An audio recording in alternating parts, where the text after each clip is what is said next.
In this lesson, I'm going to show you a couple of strategies that beginners often come up with and follow when they start to play Go. See if you can notice anything wrong about them. So let's imagine that black makes the first move in the corner, like we said. And for the sake of this example, it doesn't really matter what white plays at the moment. With the second move, black decides to invest more stones in the same corner to make sure that this corner will belong to him. So black plays another move and another one, and the corner becomes more and more secure and solid. Black played 6 stones in the same corner, and now this corner is 100% guaranteed. And we can count how much black has here. It's 10 points of territory. But before you decide whether it's bad or good, let's see what white could do with the same 6 moves. Since black focused on one corner only, white could take the rest of the corners. So white occupies the corners. White can defend one of them. White takes the left side and the bottom. The same 6 moves, but look how much bigger this looks. I know you're going to say that this is not really white's territory. This is only a framework. It's true. This is not white's territory. Black can attack and reduce and invade and take some of this away from white. But think of it this way. If white secures all of this territory, that's more than 50 points. And black only has 10, remember? White doesn't really need this kind of territorial advantage to win the game.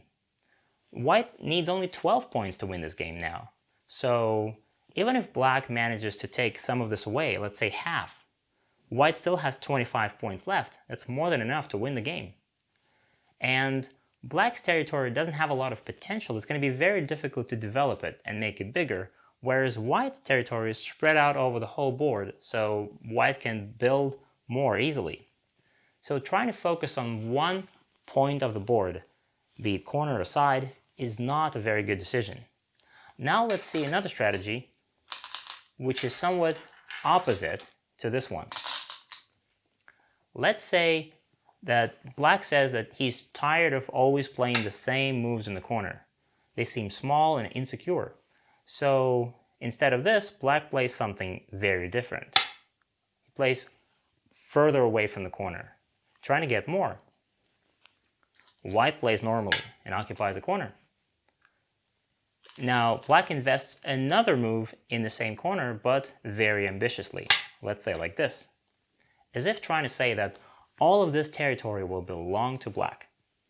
And white can just sit back and smile knowingly, because he knows that at any point when he invades this corner, let's say here, white will take this corner away from black easily. White will live there, white will make 2 eyes, and black will lose all of this.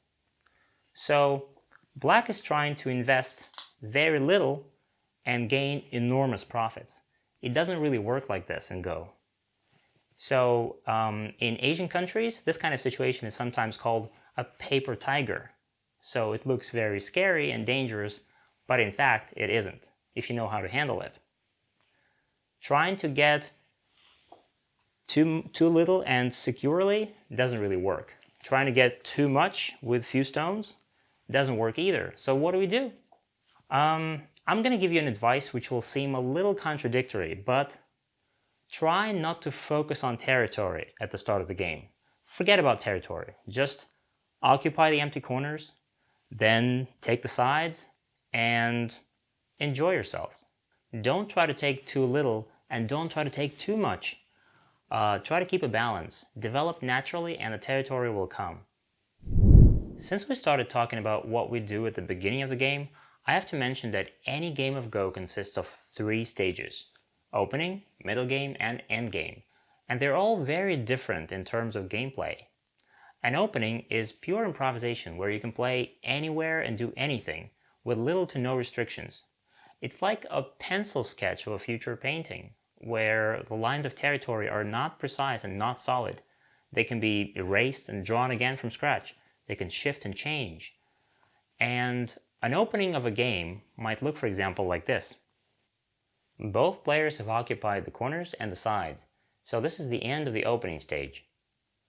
At this point, it seems that black has two corners, this one and that one, and white seems to have territory here, this corner, and a little on top.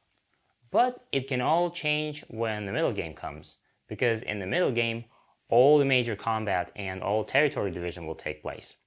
If we continue the analogy with the painter, the artist finally picks up his brush and starts painting on top of his pencil sketch. With every brushstroke, he adds more depth and clarity to the picture. All the lines and borders will become more clear and solid.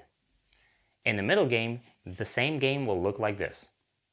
The middle game is almost over, and you can see that it all looks very different now. Some of the territories remain unchanged.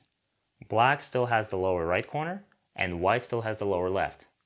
But the territory that black had in the upper right is now gone. Instead, there's a long white group on top. But instead, black now has a few points in the center.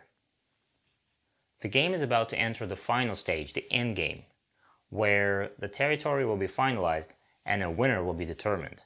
The same game, when it gets to the end game, is going to look like this. The game is almost finished, and now you can clearly see the black and white territory. There are only a few small gaps and unfinished borderlines left to be filled. So now you can finally see the whole picture, but the artist keeps adding some final touches, some more details and shadows until it's a finished work of art. In the endgame, the value of each move can be calculated precisely, which turns it into an intricate mathematical problem. It all looks deceptively simple, but don't underestimate it. Many games were decided in the endgame just because one of the players wasn't careful. And there it goes. The opening is a free improvisation. The middle game is all about fierce tactical fighting. And the endgame is an elegant mathematical problem. And now it's time for some practice.